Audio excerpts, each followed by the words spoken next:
Auto sequence initiated. Auto sequence is initiated. That second tower now retracting 10 seconds from launch. As the countdown comes down, you start hearing the engines rumbling. Tower separate. Copy. And liftoff. We have liftoff. Copy. And you can feel the power behind your back. And just knowing what you're sitting on top of it's a pretty incredible and unique experience. Today you're launching to space. You're launching to space today.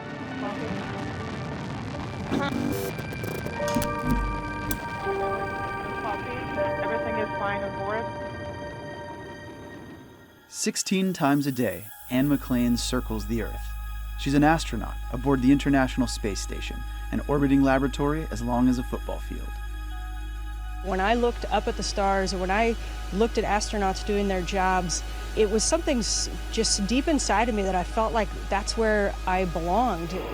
There are no words I can accurately put to describe the feeling of being able to look out a bay window and seeing all of the world and all of everything that you've ever known and every person that you've been close to and every experience you've ever had in one glimpse of the eye. From 250 miles above the surface, Anne gets a different perspective on our planet. She witnesses a sunrise or sunset every 45 minutes.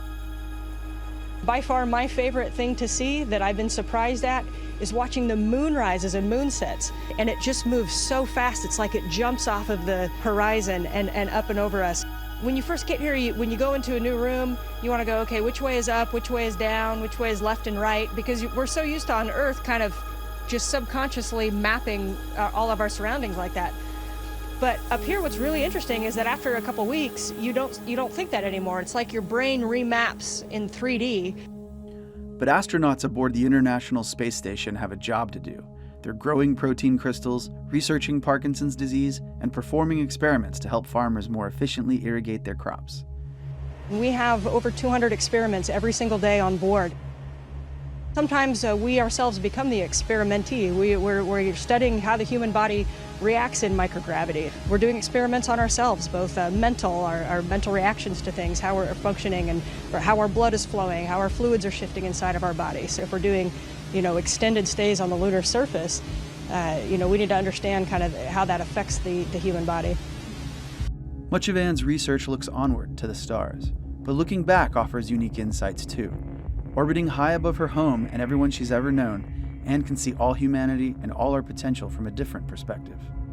When we come up to the International Space Station and we can look back at our Earth, it's this marrying up of an amazing view of our planet while sitting inside some of the most advanced technology that's ever been developed by humans across the world.